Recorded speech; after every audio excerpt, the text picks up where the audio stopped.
Je suis réjoui de pouvoir participer à ces moments avec vous. Mais ce qui fait la valeur de ces instants, c'est que lui, le prince de la paix, est au milieu de nous. Amen. Dieu est vivant. Réalisons que pendant les moments que nous passons, où tout s'écroule autour de nous, sa paix peut demeurer dans vos cœurs. Amen. Alors on va chanter le premier cantique avec Nelson. Sois béni, Jésus.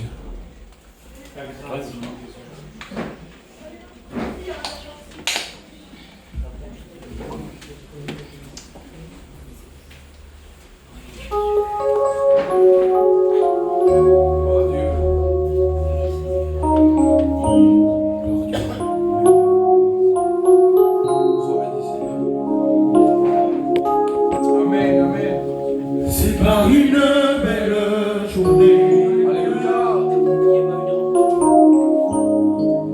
où le soleil brillait,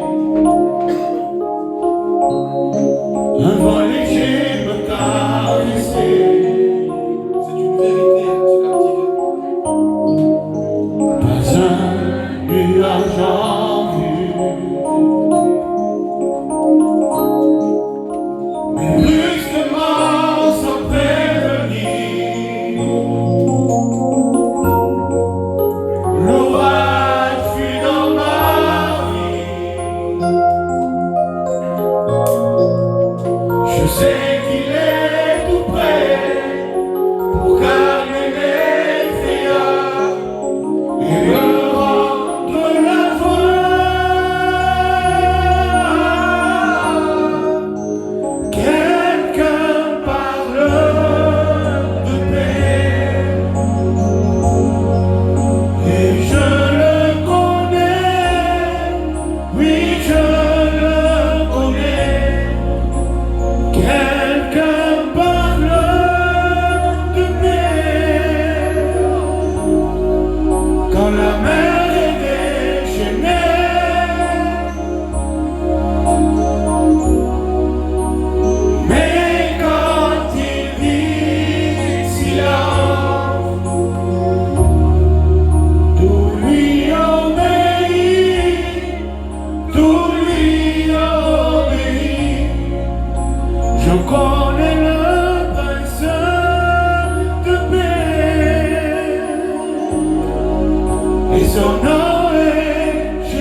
un beau soleil, et tout à coup, le monde ne vous fera pas de cadeau. Le drame peut tomber dans votre vie à n'importe quelle heure, quelle minute, quelle seconde de votre vie. Il peut y avoir un drame, mais nous avons une bonne nouvelle.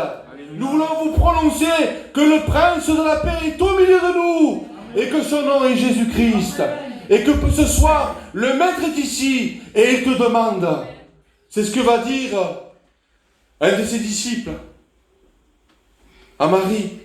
Il va lui dire, le maître est ici et il te demande. Et nous avons cette même nouvelle. Le maître est ici et il te demande. On est bien dans la présence de Dieu. Alors on va chanter notre cantique qui dit, il a sa main sur mon épaule. Et après on écoutera un témoignage. Fais une surprise ce soir. Serge, je ne te cache pas, c'est toi qui vas témoigner. Amen. Gloire à Dieu. Gloire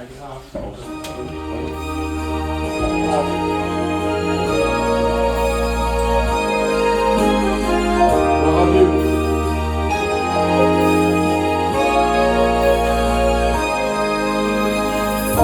Il a sa main sur mon épaule. Quand j'ai besoin, il est là. Il a sa main sur mon épaule, me disant qu'il est bien présent. J'entends sa voix dans le silence, un chant si doux et si gai. J'entends sa voix dans le silence, me disant qu'il est bien présent. Non pas besoin de m'inquiéter quand les choses ne vont pas si bien. Aussi longtemps qu'il te m'a mis dans ses mains, il m'aidera à surmonter. Il est la lumière dans ma vie, m'éclairant comme le soleil. Il est la lumière dans ma vie, regardant sur le chemin. Et ce soir, je vais poser sa main sur la tienne d'épaule. Il a sa main sur ton épaule, te disant, je suis là. Il a sa main sur ton épaule, te disant qu'il est bien présent. Non pas besoin de t'inquiéter quand les choses ne vont pas si bien.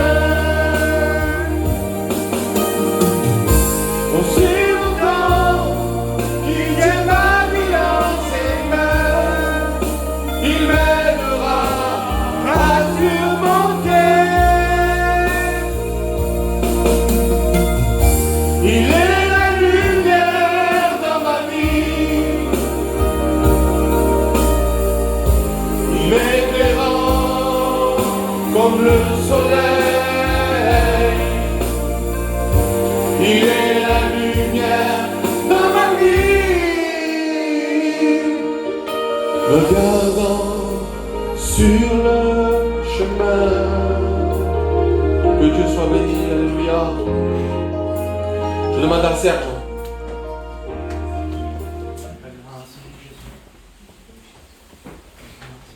Amen. Gloire à Dieu. Alléluia.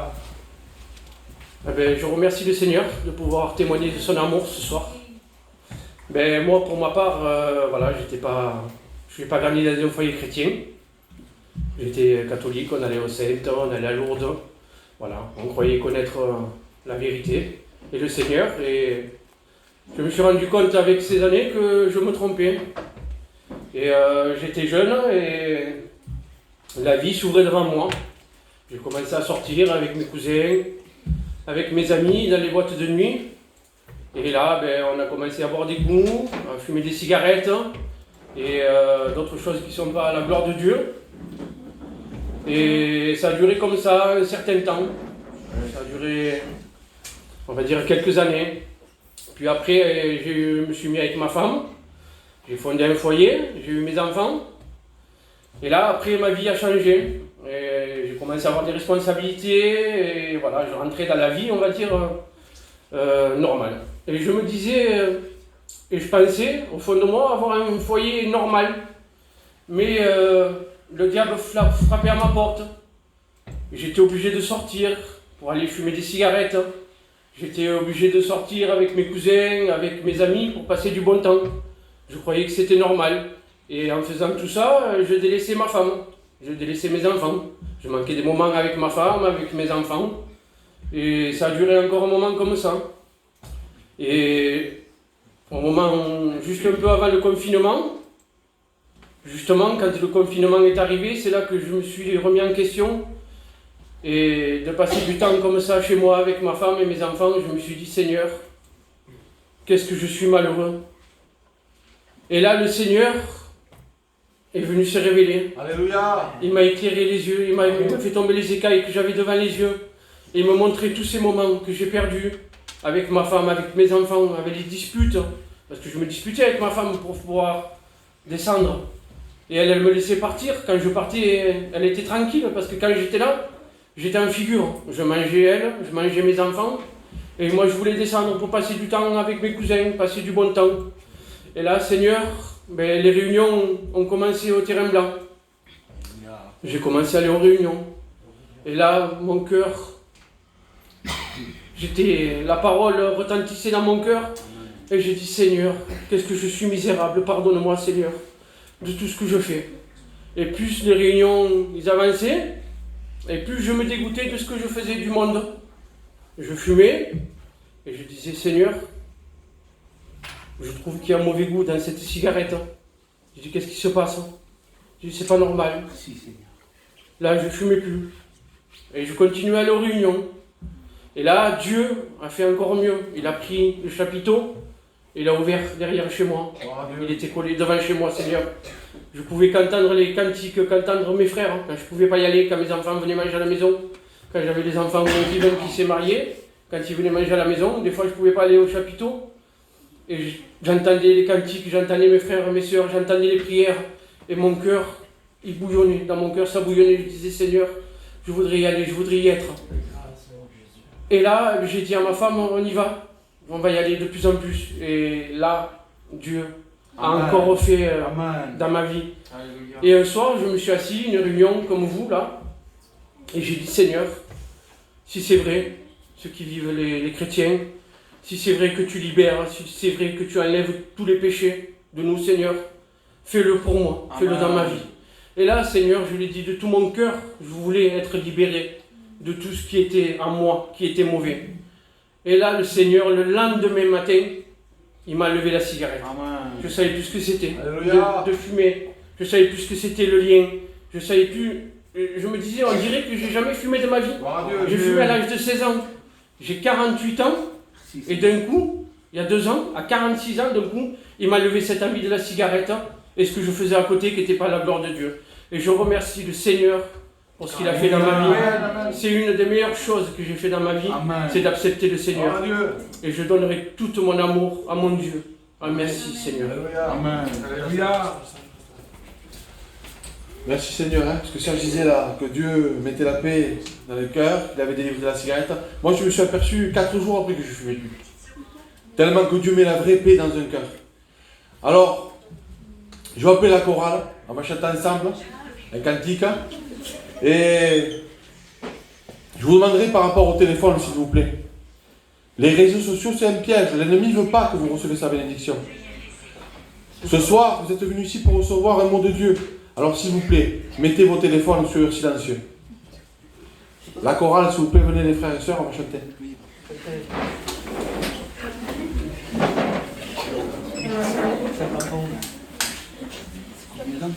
Et après, on écoutera encore un témoignage.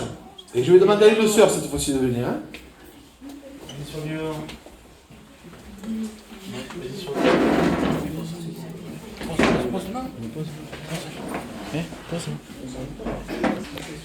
Ah ben, en vérité, je sentais depuis cet après-midi que je Alléluia. sentais qu'il allait me faire témoigner ce soir. Ben, moi, pour ma part, je suis une fille qui a toujours connu les choses de Dieu. Moi, j'ai grandi dans les réunions. J'ai toujours assisté dans les réunions de jeunes. J'aimais ça. Je savais que c'était la vérité. Mais vous savez, je disais, je suis jeune, Seigneur. Plus tard, je serai une chrétienne. Mais on ne sait pas ce que l'endemain nous réserve. Et puis quand je venais à la réunion, je sentais la présence de Dieu. Je sentais que Dieu visitait mon cœur, mais je repoussais à demain ce que je pouvais faire aujourd'hui. Et puis un jour, je suis allée à la réunion. Moi, j'étais une fille qui avait très peur. Le soir, quand il venait le soir, j'avais très peur de l'enlèvement de l'église. Tout le temps, le soir, je disais, Seigneur, si ce soir tu viens, et moi je suis perdue. Et puis l'ennemi, il est tellement rusé que l'après-midi me faisait oublier ce que le soir je ressentais. Alors l'après-midi, je m'amusais avec mes copines. Je ne pensais pas du tout au Seigneur. Et dès qu'il venait le soir, et là j'avais cette crainte dans mon cœur. Je disais, Seigneur, je ne peux pas vivre comme ça. Et puis un jour, Newman a connu le Seigneur. Et puis moi, dans mon cœur, il y a eu une jalousie. J'ai dit, Seigneur, c'est pas possible. Vous savez, moi, je me croyais plus que lui. Parce que moi, j'étais la fille qui avait grandi dans les missions. J'avais grandi sous les chapiteaux. Et lui sortait d'un quartier. Je disais, Seigneur, c'est pas possible que lui t'a connu avant moi. Je dis, c'est pas possible, Seigneur. Faut que moi aussi je fasse cette rencontre avec toi. Je vous promets, quand je suis rentrée à la réunion, avec un cœur disposé. Alléluia. Vraiment un cœur qui recherchait Amen. Dieu. Pas venir pour passer un moment, non. Je voulais recevoir de Dieu. Amen. Mais le Seigneur s'est pas fait attendre. Je vous dis en vérité que le Seigneur a touché mon cœur. M'a baptisé du Saint-Esprit. Aujourd'hui, avec des hauts et des bas, nous suivons le Seigneur. Le Seigneur a eu des projets pour mon foyer. Nous sommes jeunes, Seigneur. Nous suivons Dieu avec des hauts, avec des bas. Mais en vérité que je ne changerai pas ma vie pour rien au monde. Gloire à Dieu. Que Dieu vous bénisse. Amen.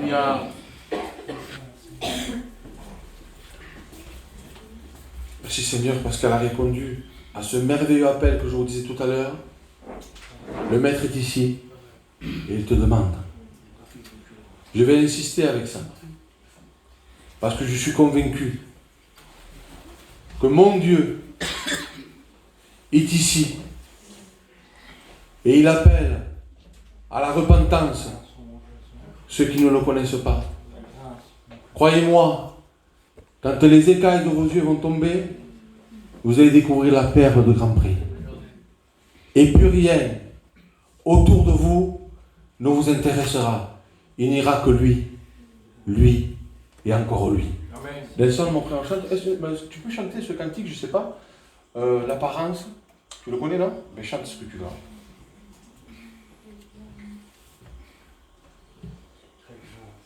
Tu le connais?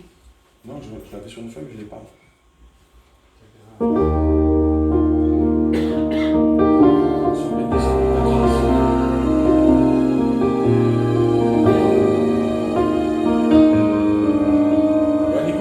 Témoignage après. On n'est pas pressé. Tu peux lui dire non. Tu peux lui dire va-t'en. Tu peux t'en aller et refuser d'être sauvé. Tu ne l'empêcheras pas à Jésus de t'aimer. Tu ne l'empêcheras pas. Il a payé pour toi. Tu peux lui dire oui. Viens Jésus dans ma vie. Tu peux l'accepter et être sauvé. Tu ne l'empêcheras pas à Jésus de t'aimer.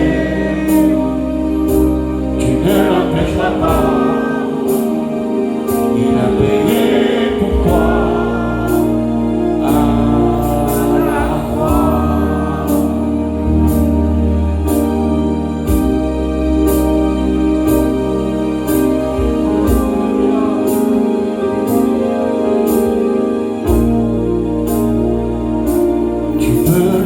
délivrance. Tu peux lui dire attends, tu peux t'en aller et refuser d'être sauvé. Tu ne l'empêcheras pas à Jésus de t'aimer. Tu ne l'empêcheras pas. Il a payé pour toi. Tu peux lui dire oui. Viens Jésus dans ma vie. Tu peux l'accepter et être sauvé. Tu ne l'empêcheras pas à Jésus de t'aimer. Tu ne l'empêcheras pas. Il a payé pour toi à la croix. Ce cantique qui me fait réaliser en réalité toute l'étendue de l'amour de Dieu. La grâce. Comment Dieu aime le pécheur et comment il veut le délivrer de ce monde. Je vous le dis, Jésus vous aime et il veut vous sauver. Prenez conscience qu'il est au milieu de nous ce soir. Je vais demander à... Parce que quand il y a un foyer qui est béni, qui chante, qui témoigne, bon, on va les faire travailler. On va demander à Sylvain, là, Nelson chante, Sylvain va témoigner. Amen. Gloire à Dieu.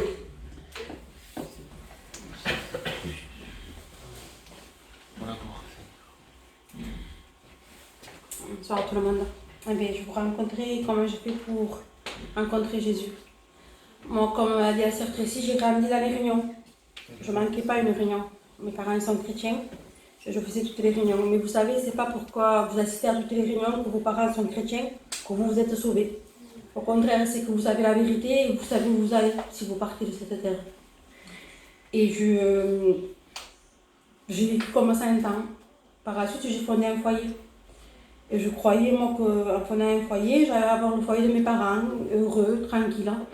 Mais ce que j'avais, c'est que mon foyer n'appartenait pas à Dieu comme mes parents. C'était la guerre tous les jours. Il y avait la dispute tous les jours. Mais on jouait une apparence. Quand je sortais au dehors, vous savez, moi, mon compagnon, on rigolait. Et les gens nous disaient, ils sont heureux. Mon compagnon, il rigolait tout le temps. Mais c'était pas vrai. À la maison, il me faisait la misère. On s'est disputé tout le temps. Et par la suite, j'ai mon compagnon. Il a passé par une épreuve, il a perdu quelqu'un. À travers ça, il s'est converti. Quand il est rentré dans ma maison ce jour-là, j'ai vu un changement direct dans sa vie. Il m'a dit, Sylvain, j'ai rencontré Jésus. Et moi, je l'ai regardé, son visage n'était plus le même. Et j'ai dit, Seigneur, comment lui, il a pu rencontrer Jésus, pas moi, qui connais tant ta parole. Et je l'ai suivi. Je voulais faire comme lui. J'ai suivi un temps, 1 mois, 2 mois avec lui. Et Dieu a changé mon cœur. Mais puissamment, j'ai dit, Seigneur, je veux te rencontrer de tout mon cœur. Et vous savez, j'étais dans un culte, je me rappellerai toute ma vie. Et à travers ce culte, Dieu s'est révélé dans ma vie, a transformé ma vie, a transformé mon foyer. Ça fait des années que j'ai Jésus dans mon cœur. Alléluia. Je passais des hauts, je passais des bas, mais vous savez, je préfère passer des bas avec Jésus que des bas toute seule. Ouais. Là, j'ai mon fils, il va faire 14 ans. Et je me suis dans toutes les réunions. Gloire Il n'y à a pas Dieu. plus beau qu'un foyer chrétien. Amen, amen. La seule chose que je peux vous dire, c'est faites la rencontre avec lui, Amen. vous ne regretterez pas. Gloire à Dieu. La sœur a trouvé Jésus dans un culte, Newman dans une voiture, moi sous un chapiteau, Nelson de l'autre côté. Dieu t'appelle. Amen. C'est peut-être dans la réunion de jeunesse qu'il t'appelle. Alléluia. Mais même si tu t'en irais là, que tu passerais la porte, il continuerait à te dire, je t'aime mon enfant. Amen. Amen. Viens à moi. Alors j'aimerais qu'on chante le tout dernier cantique, qu'on incline nos fronts. Dieu est au milieu de nous et on se laisse bénir par le Seigneur. Ne refusons pas la grâce merveilleuse que Dieu nous fait. Sois béni.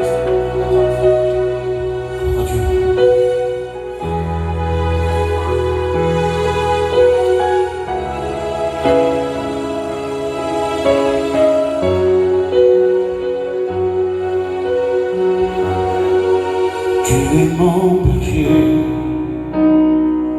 je suis ta brebis, tu prends soin de moi, tu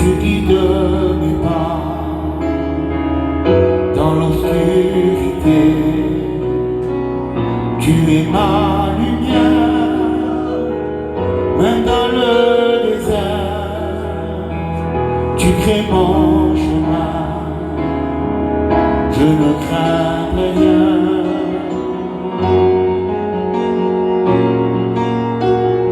Je n'ai plus peur de rien, tu me soutiens. Je n'ai plus peur de rien, tu tiens ma main. Je n'ai plus peur de rien, tu me soutiens. Je n'ai plus peur de rien, tu tiens ma main dans ta main. Allez, je prends ta main, Seigneur. Tu es mon berger, je suis ta brebis. Tu prends soin de moi, tu guides mes pas dans l'obscurité. Tu es ma lumière, même dans le désert. Tu crées mon chemin, je ne crains rien.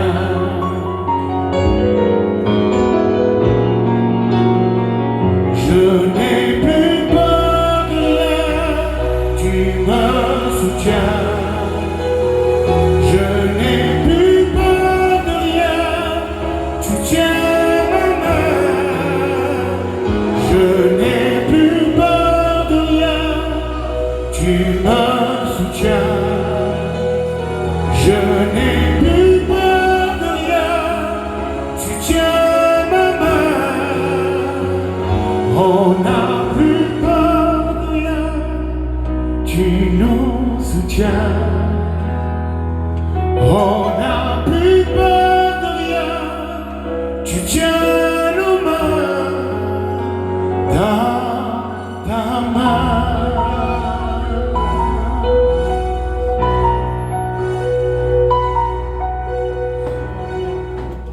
On va laisser toute la place au plus important, le conseil de la parole de Dieu. Toi la gloire. Ouvrez votre cœur, recevez la grâce qui vous est faite.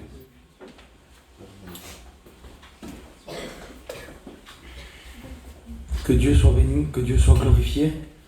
Je suis heureux de ces moments bénis de la part de Dieu, où on peut sentir la présence de Dieu.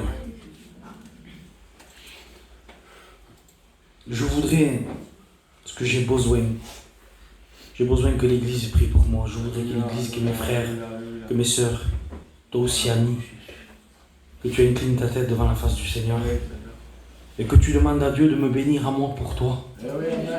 Et je voudrais demander à mon frère Lebeau qui me le place devant le Seigneur. Toi la gloire, Seigneur. Ta grâce, Seigneur Jésus. Ta grâce, Seigneur Jésus. Dévoile les Au cœurs. nom de Jésus. Par la tête de ton serviteur. Au nom de Alléluia. Jésus. C'est Dieu, Seigneur. Au nom de Jésus. Ta parole, Action de l'Esprit de Dieu, Seigneur. Je suis convaincu du péché. Alléluia, alléluia, alléluia. Seigneur, je le croyons. Viens te servir de lui. Seigneur, je le crois dans tout mon cœur. Amen. Ce soir, tu vas nous bénir. Oui, Seigneur, alléluia. Merci, Christ. La gloire, il te revient, Fils de Dieu. Amen. Que Dieu soit béni, que Dieu soit glorifié. J'ai rien préparé de particulier. Les frères me connaissent maintenant, les frères qui sont avec moi le savent. Que ce que je cherche, c'est avoir un mot de Dieu, avoir une note de l'Esprit de Dieu, et j'ai rien préparé. J'ai rien préparé parce que jusqu'à 5h30, j'attendais quelqu'un qui devait venir faire la réunion, et à 5h30, il m'a dit qu'il ne pouvait pas venir. Il y a des empêchements dans la vie. Mais béni soit Dieu parce que Dieu connaît tout, parce que je m'y attendais un peu. Mais je suis convaincu que parce que Dieu t'aime, eh bien Dieu va permettre aujourd'hui que tu entendes un mot de Dieu. Gloire à Dieu. Je pensais par rapport au témoignage des frères, par rapport au témoignage des sœurs, j'écoutais comme vous, j'écoutais un témoignage, j'écoutais Serge qui disait « Je pensais être dans la vérité ». Je pensais être dans la vérité. Serge, c'est un gentil pour toutes les personnes qui le connaissent. C'est un bon garçon. Mais je pensais être dans la vérité. Et la Bible nous dit, vous connaîtrez la vérité. Et la vérité vous affranchira. Aujourd'hui, nous sommes devant la réalité de la vie. Nous sommes devant la réalité de la vérité. Et la réalité de la vie, je sais que ce n'est pas un message que peut-être il vous plaira. Mais vous savez, des fois je le dis à mes enfants, quand ils sont malades, ils ne veulent pas prendre des antibiotiques. Vous savez ce que je fais? Et je sais que les parents le font aussi. On les tient par la force et on veut leur donner. Parce qu'on veut qu'ils soient soignés. Et peut-être qu'aujourd'hui le message ne te plaira pas. Tu aurais voulu entendre quelque chose de différent, mais tu as besoin de soigner. Tu as besoin d'aller réellement au problème. Réellement, je ne voudrais pas pointer du doigt, te dire que tu as mal au bras si c'est le cœur. Je ne voudrais pas dire que tu as mal à la jambe si c'est le cœur. La Bible nous dit que le meilleur d'entre nous, son cœur est comme un buisson d'épines. Que le meilleur d'entre nous, son cœur est méchant et tortueux par-dessus tout. Et je voudrais aller dans le vif du sujet. C'est que la Bible nous dit que le salaire du péché, c'est la mort. Et je ne voudrais pas qu'on se trompe en pensant être dans la vérité, comme Serge disait, je pensais être dans la vérité. Mais la Bible nous dit que si on entend la vérité, qui est Christ, il dit, vous entendrez la vérité. Et la vérité vous rendra libre. Et je voudrais, avec l'amour que Dieu dépose sur mon cœur, je voudrais te le dire de tout mon cœur, ce que la Bible nous dit que le salaire du péché, c'est la mort. Nous savons que le péché fait la guerre à Dieu. Mais nous ne voulons pas l'entendre. Je sais que ce message, on ne veut pas l'entendre. Et je n'ai pas d'autre message à vous prêcher. Quand je prêche l'évangile, je n'ai pas d'autre message à vous prêcher que c'est contre le péché, que de faire la guerre au péché, que de dévoiler les œuvres diaboliques du péché. Le salaire du péché, c'est la mort. Mais tu me diras, mais on le sait, ça, on l'entend tous les jours. On l'entend tous les jours. Mais je voudrais te dire que ça va plus loin que ce que tu entends. Parce que la Bible nous dit, il nous parle des temps de Noé. Et il nous dit que les gens mangeaient, buvaient, se mariaient et mariaient leurs enfants. Et si on arrête là, on dit, il n'y a rien de mal. C'est ce qu'on fait, non? On mange, on boit, on marie nos enfants, on se marie. Mais la Bible nous dit que ce qui arriva au temps de Noé, quand le déluge est passé, parce que Noé était le prédicateur de la justice. Noé, en réalité, quand il bâtissait l'arche, il bâtissait une arche dans un désert, là où jamais avait plu. Les gens, automatiquement, qu'est-ce qu'ils disaient? C'est un fou, Noé. Ah oui. Noé, c'est un fou. Il bâtit une arche en plein milieu d'un désert. Il n'a jamais plu. C'est un désert, et lui, il bâtit une arche. Combien de fois, toi, quand tu es passé devant la réunion, ou quand tu as vu un chrétien, tu t'es dit, ils viennent fous. Ils sont fous, ces chrétiens. Ils disent que Dieu va revenir. Ils disent que Dieu va revenir les chercher. Ils disent que le salaire du péché, c'est la mort. Mais ils sont fous, ces chrétiens. Je vis, moi. Je vis, moi. Je vais là où je veux. Je fais ce que je veux. Comme ces gens disaient de Noé. Ils sont fous. Il est fou, Noé. Il bâtit une arche en plein soleil, en plein désert. Il construit une arche. Et Noé leur prêchait l'évangile. Noé leur disait que Dieu allait revenir, qu'un déluge allait tomber. Et eux, ils traitaient Noé de fou. Eux, quand ils voyaient Noé, sûrement qu'ils se moquaient de lui, ils rigolaient. Où il va en venir, Nouman? Où il va en venir, Nouman? La Bible nous dit que la prédication de la croix, elle est une folie pour celui qui périt. Je te le répète, comme les gens qui prenaient Noé pour un fou, je te le répète à toi, que tu nous prends pour des fous peut-être, ou que peut-être pendant un temps, ça t'a même fait rire. Tu dis, mais quand même, ces chrétiens, ils sont beaux, hein. Oui, ils sont beaux. Oui, ils sont beaux. Parce que la Bible nous dit que la prédication de la croix, elle est une folie pour celui qui périt. Mais regardez la suite du texte. Elle dit, mais pour nous, c'est racheté. Elle est une puissance de Dieu. Et aujourd'hui, la puissance de Dieu se tient ici, dans ce lieu. Aujourd'hui, la puissance de Dieu, elle est celle qui libère du péché. En réalité, le salaire du péché, c'est la mort. Je suis resté sur ça, sur ce texte-là. Le salaire du péché, c'est la mort. J'ai pas continué le texte. La fin du texte. Qu'est-ce que c'est la fin du texte, Newman? On veut savoir. On veut savoir qu'est-ce que c'est la fin du texte. Eh bien, la fin du texte, vous savez ce que c'est? C'est que le don gratuit de Dieu, c'est la vie éternelle en Jésus-Christ. Il y a deux endroits où passe l'éternité.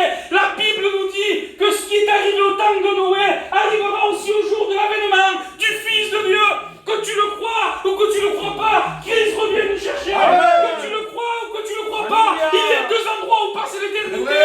Où passera-tu l'éternité? Où passera-tu l'éternité? Pour la gloire, Seigneur. La Bible nous parle de deux endroits où passer l'éternité. Un lieu de tourment.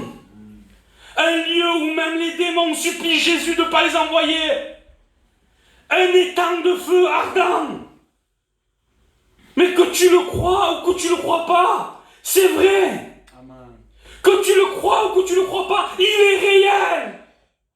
Christ vient chercher les siens. Amen. Mais la Bible nous dit il y a des conditions. C'est conditionnel avec lui. Parce que la grâce de Dieu nous pose... En réalité, la grâce de Dieu, c'est un cadeau immérité. C'est quelque chose qu'on ne mérite pas. Mais il y a une condition pour pouvoir accéder à la grâce de Dieu. Quelle est la condition? C'est que tu te reconnaisses pécheur. La condition, c'est que tu te reconnaisses pécheur. Que tu avoues. La Bible dit que celui qui avoue et qui délaisse obtient miséricorde. Il y a des conditions. On veut tous aller au ciel. On veut tous être sauvés. On veut vivre une vie de débauche. Une vie dans le péché. Une vie de désobéissance à Dieu. Mais on veut tous aller au ciel. Il y a une chanson qui disait on ira tous au paradis, c'est faux. Elle est diabolique. On ira tous au paradis. Non. Je suis obligé de vous le dire avec tout l'amour que j'ai pour vous. Ce serait pas vous aimer de ne pas vous le dire. Mais je suis obligé de vous le dire. Il y a réellement deux endroits où passer l'éternité. Alors comment on fait, nous? La Bible nous dit que rien de souillé ni d'impur n'héritera le royaume des cieux. Alors comment on fait?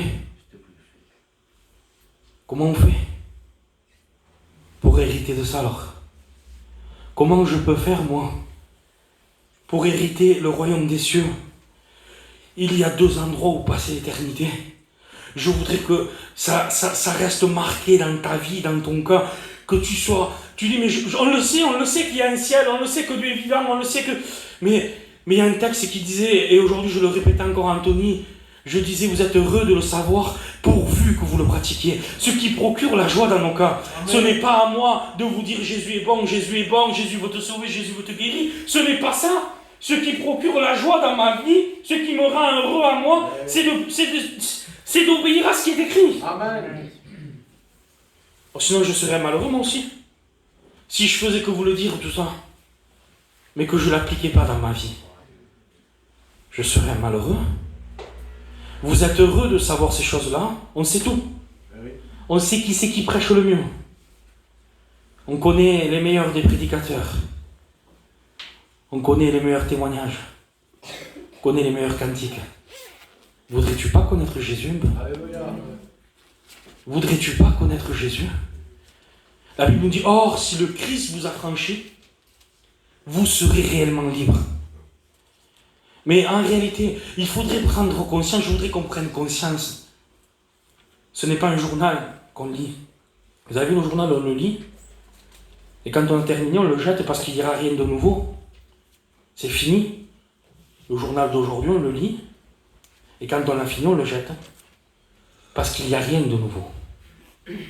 Mais avec Christ, quand on la rencontre à lui, quand on le rencontre à lui, une vie nouvelle pour toi peut s'engager. Une vie nouvelle pour ton cœur, pour ta vie, pour toi. Tu peux découvrir quelque chose de nouveau. Serge disait, je découvrais mes enfants. Mais Serge, en réalité, Serge, quand nous, on le voyait à nos yeux, à nous, qu'est-ce qu'on disait, nous? C'est un bon garçon, Serge. Il s'est rendu compte qu'il se trompait. Il s'est rendu compte qu'il avait négligé ses enfants. Mais combien de temps il y a où tu n'as pas réellement apprécié d'être avec tes enfants? Où tu n'étais pas pressé de partir? On sait ce que c'est d'être dans le monde. On sait ce que c'est aussi. Tout te pèse. Tout te fatigue. Tu languis que de partir. Tu languis que de sortir avec les copains. Tu languis que d'être dehors. Tu préfères passer des heures dehors, là, sur une pierre, qu'être à la maison avec tes enfants. Il y a un problème. Il y a une anomalie. On a besoin que Dieu nous éclaire. On a besoin que Dieu nous montre réellement la vraie valeur. On est en train de chercher quelque chose qu'on a auprès de nous. Je pose une question, vous ne me répondez pas. Qui c'est qui voudrait être heureux? Mais réellement, le vrai. Heureux, pas parce que j'ai des sous. Heureux, pas parce que tout me va bien. Mais heureux même quand tout ne va pas. Heureux quand je suis dans un lit d'hôpital. Qui ne voudrait pas être heureux comme ça? Heureux, peu importe la situation où je passe, Seigneur, je suis heureux. Vous ne voudrez pas être heureux? Vous ne voudrez pas être heureux? Vous savez ce que dit la Bible? Elle donne la clé, la Bible. Elle dit heureux, celui à qui les péchés sont pardonnés. Il n'y a pas d'autre moyen. On cherche le bonheur.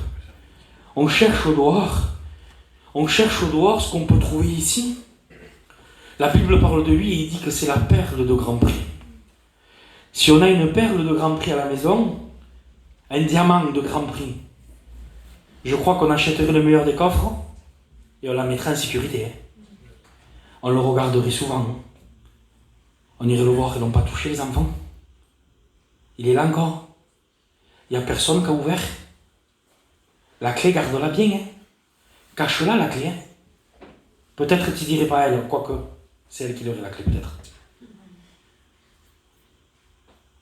Eh oui. Cache-la, prends-en soin. Mais Christ, la Bible dit qu'il est la perle de grand prix. Il est celui qu'en lui, il n'y a aucune ombre de variation. Il est celui qui est capable de te guérir. Il est celui qui veut te sortir de ta misère. Il est celui qui te délivre du péché. Il est celui que la Bible dit, or, si le Christ vous a franchi, vous serez réellement libre. Mais libre de quoi? Libre de tout ce que tu fais que tu ne voudrais pas faire. C'est clair? Elle est simple, la Bible.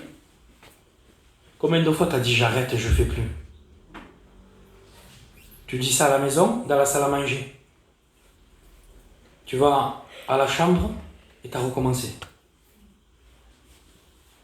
Je ne ferai plus, je toucherai plus, je prendrai plus. Tu descends en bas des escaliers, tu as dépassé la porte du bloc, tu as recommencé. Mais c'est normal. C'est normal que tu as recommencé. Je te jette pas une pierre, moi. Tu as recommencé, c'est normal. Parce que tu es esclave de ce qui a triomphé de toi. La Bible nous dit, or si le Christ vous a franchi, vous serez réellement libre. Donc, si le Christ ne m'affranchit pas, si je ne reçois pas le Christ, je ne suis pas libre. On complique l'évangile. On complique la réunion. On complique en réalité. On se dit, oui, mais pour être un chrétien, c'est trop dur. C'est dur quand tu es au dehors. Mais quand tu es à l'intérieur, quand tu l'as rencontré à lui, quand tu n'as plus envie de fumer parce que lui t'a délivré, c'est pas toi qui t'empêche, c'est pas toi qui vas plus au bureau de tabac, c'est parce que lui t'a délivré. Tu n'aimes plus ce que tu aimais, donc c'est pas dur. C'est pas dur de plus aller se saouler parce que j'aime plus, j'aimais avant, mais j'aime plus. C'est pas dur de faire ceci ou de faire cela. Pourquoi? Parce que Christ m'a libéré. Parce que Christ m'a affranchi du péché. Parce qu'aujourd'hui je suis réellement libre. Parce qu'aujourd'hui je suis capable de dire, moi et ma maison, nous servons l'Éternel. Voilà de ce que nous avons besoin. Nous voulons la paix. Nous voulons être heureux. Mais en réalité, qu'est-ce que nous faisons pour l'être? Est-ce qu'on s'approche de celui qui peut nous rendre heureux? Ou est-ce qu'on continue comme un train foufou? Un train qui n'a plus de frein. Et il va toujours droit, lui. Mais arrête, les rails vont s'arrêter là, c'est la fin. Il y a un précipice en bas. Oui, mais toi tu continues. Mais je vais être heureux, moi tu comprends. Moi il me faut des sous. Moi il me faut ceci. Moi il me faut cela. Moi il me faut aller à tel endroit. Moi il me faut acheter ceci. Moi il me faut avoir cela. Je vais être heureux, moi tu comprends pas. Toi tu peux pas me comprendre. Oui, mais je peux pas te comprendre, c'est normal, tu peux pas te comprendre. Heureux celui à qui les péchés sont pardonnés. Je vous promets qu'il n'y a pas d'autre moyen. Je connais des frères où ils passent par la disette, ils n'ont rien. Je vous promets que quand je vous dis rien, c'est rien. Ils ont rien, mais ils ont tout. Alléluia. Parce qu'ils ont le prince de la paix. On serait malheureux s'il faudrait qu'on soit heureux par rapport à ce qu'on dépend, par rapport à ce qu'on a, par rapport à ce qu'on se divertit, par rapport à nos loisirs. Mais on serait malheureux parce que notre vie en réalité, regardez, elle serait tout simplement un rond. Une boucle, elle serait. Quand tu arrives au bout de la boucle, tu repars dans l'autre bout. Et quand tu recommences, tu recommences. Et c'est un cercle. Et tu passes ta vie à tourner en rond. Tu passes ta vie à tourner en rond, à reproduire les mêmes choses. À reproduire les mêmes choses. Pourquoi? Parce que je sais pas. C'est ma vie. Je vais être heureux. Et Christ se lève au milieu de ta vie, là, aujourd'hui. Amen. Et il te dit stop. Stop, arrête. La Bible t'a dit que le salaire du péché, c'était la mort. La Bible t'a dit que l'âme qui pêche, c'est celle qui mourra. Mais la Bible aujourd'hui te dit que Christ t'a tellement aimé. Amen, amen. La Bible te dit qu'aujourd'hui, Dieu t'a tellement aimé. Il t'a tellement aimé qu'il a donné son Fils unique. Son Fils unique te l'a donné pour toi. Me l'a donné pour moi. Il vit en moi. Je l'ai rencontré. Je vous promets que je l'ai rencontré. Il est merveilleux. Alléluia. Je vous promets qu'il est merveilleux. Je pensais à ma compagne quand elle témoignait. Elle disait, j'étais jalouse parce que moi, pour moi, c'était moi qui devais recevoir et pas lui. C'est normal. À l'âge de 4 ans, mon père est parti de la maison, moi. Il rentre à la rue à Figueroles. Que voulez-vous qu'il sorte de bon de Figueroles? La pensée, elle est là. Elle est humaine. Ah oui, elle, sa pensée à elle, c'était ça. C'était, je prends un garçon d'un quartier, moi je vais dans les réunions, je côtoie les réunions. C'est pas normal que lui, il ait rencontré Dieu et pas moi. Mais la Bible nous dit qu'il est venu pour les personnes qui sont malades, Alléluia. qui sont atteintes, qui sont pécheurs, qui sont misérables. Que voulez-vous qui sortent de bon de Figueroles? Je voudrais te dire, et il y a dans la parole de Dieu un homme qui a dit, que sortira-t-il de bon de Nazareth? Que sortira-t-il de bon de Nazareth? Il est sorti le Christ de Nazareth. Que sortira de bon de Figueroles? Eh bien, qu'est-ce qui sortira de bon de Figueroles? Alléluia. Un orphelin de 4 ans, livré à lui-même, grandi dans le péché, ou la drogue partout autour de nous. Je vous promets, à l'âge de 14 ans, on m'avait déjà donné de la drogue dans les mains. À l'âge de 14 ans, méfiez-vous les jeunes. Il y a dans ce monde personne n'aime. Je vous promets, des gens que je pensais qui m'aimaient, et plus je grandis, et plus dans mon cœur il me vient ce truc de dire, quand même, qu'est-ce qu'ils peuvent faire à notre jeunesse? 14 ans j'avais. J'étais devant le bar. Un homme de 35 ans est venu. M'a donné de la cocaïne dans les mains. M'a donné de la cocaïne dans les mains. C'est étonnant? Non, c'est pas étonnant, ça se fait dans le monde. Pensez me faire un cadeau. Va la vendre. Prends-la. Fais ce que tu veux, c'est à toi. Et là, j'ai fait quelques pas avec ça dans les mains. Et j'ai fait demi-tour. Et j'ai dit, tiens, j'en veux pas. Pensez-vous qu'à 14 ans, j'étais plus intelligent que quelqu'un d'autre? Pensez-vous que moi, à 14 ans, j'étais plus malin que quelqu'un d'autre en disant, tiens, j'en veux pas? Mais que sortira-t-il de bon de Figueroles? Eh bien, c'est qu'un jour, Dieu avait posé ses regards sur ma vie. Alléluia. Moi, misérable, moi, pécheur, moi, orphelin, moi où personne n'aurait misé une pièce sur moi, même pas ma compagne. Mais lui, le bon berger, Amen. Jean le Baptiste disait, voici l'agneau de Dieu qui ôte le péché. Voilà ce que Dieu avait déjà vu. À 14 ans déjà, il avait vu celui-là, je le veux pour moi. Celui-là, je veux le marquer de l'esprit. J'allais dans les réunions de jeunesse et Dieu touchait mon cœur. J'allais dans les réunions de jeunesse et Dieu bénissait ma vie. J'allais dans les réunions de jeunesse et je disais, je veux être un chrétien. Un jour, je serai un chrétien. Un jour, je serai un chrétien. Et l'ennemi venait et il me cassait. Et l'ennemi venait et il me traînait dans le péché. Il me traînait dans la boue. Mais moi, mon cœur était là et je disais, un jour, je serai un chrétien. Un jour, je marcherai avec Dieu. Et Dieu a entendu. Alléluia. Parce que Dieu avait déposé ce sentiment dans mon cœur. Et aujourd'hui, j'ai 32 ans et je vous prêche l'évangile. Que sortira-t-il de bon de Nazareth? Que sortira-t-il de bon de Figueroles? Il sort une église, il sort des membres, il sort des frères, il sort des sœurs, il sort une église qui pleure, qui intercède, qui plie le genou pour toi. Pour toi. Parce que Dieu t'a tellement aimé. Nous ne voulons pas oublier le but central de la réunion. C'est que Dieu t'a tellement aimé. Mais qu'est-ce qu'il a fait? Il m'a aimé. Qu'est-ce qu'il a fait? Il a donné son fils unique. Un fils unique. Son fils de 33 ans et demi, monté sur une croix.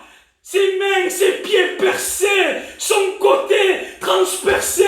La Bible nous dit que son dos était labouré. On lui avait fait des sillons dans son dos. Son visage, la Bible nous dit qu'il n'avait rien pour nous plaire. C'était comme une forme de caillou. Il n'avait plus de forme. On lui crachait au visage. On lui arrachait la barbe. On lui a mis une couronne d'épines. On lui frappait sur la tête. On l'a crucifié. Pourquoi? Parce qu'il t'a tellement aimé. Pourquoi? Parce qu'un jour il est venu chercher et sauver ce qui était perdu. Oui, l'amour de Dieu s'est répandu dans nos cœurs. Mais aujourd'hui, il veut toucher ton cœur. Il veut toucher ta vie. Voudrais-tu pas arrêter de te laisser tromper? Tu t'es laissé rouler pendant des années.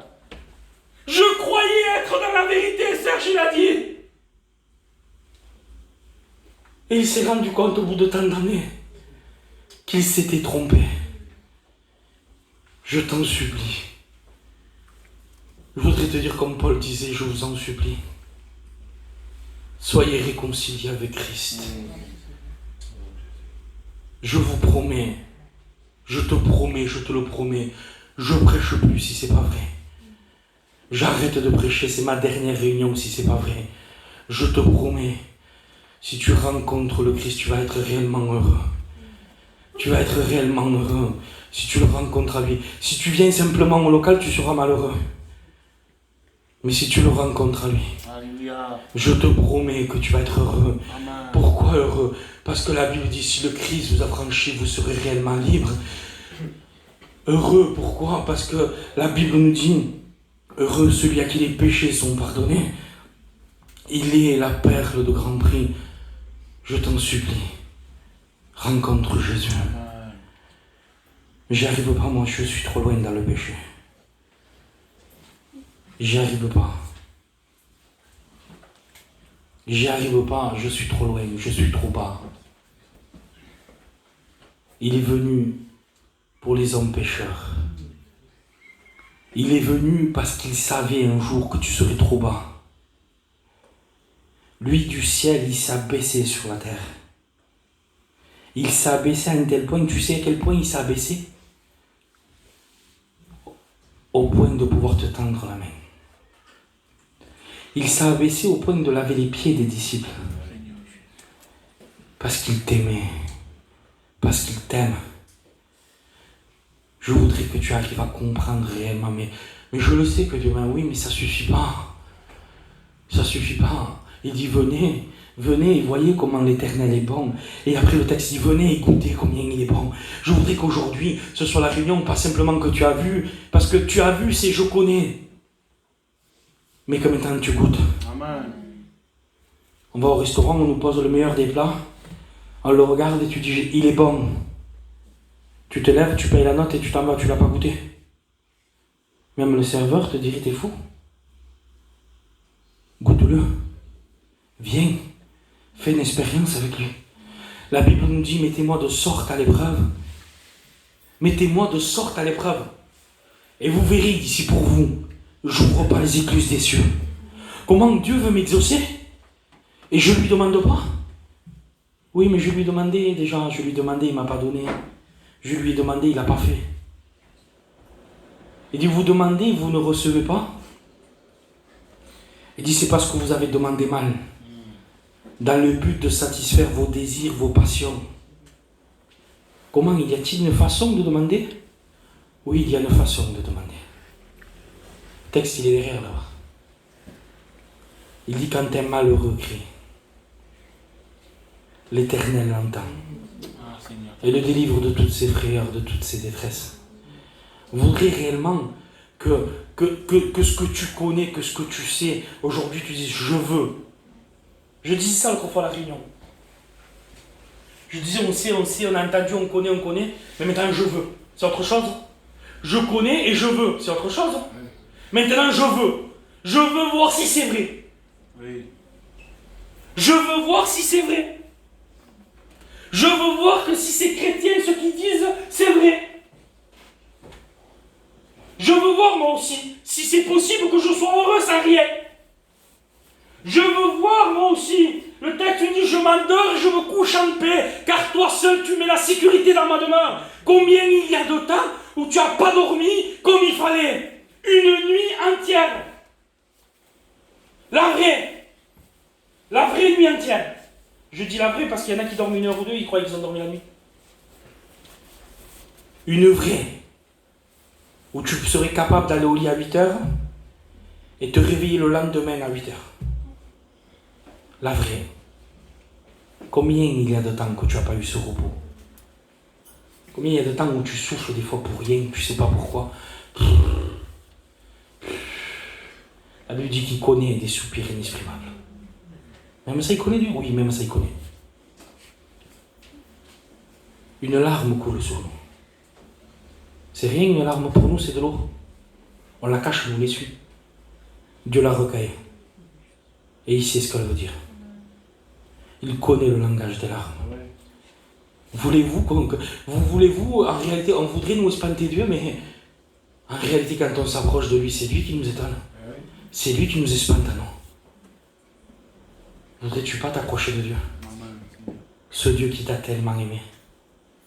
On s'incline, on va pas plus loin, j'arrête la réunion.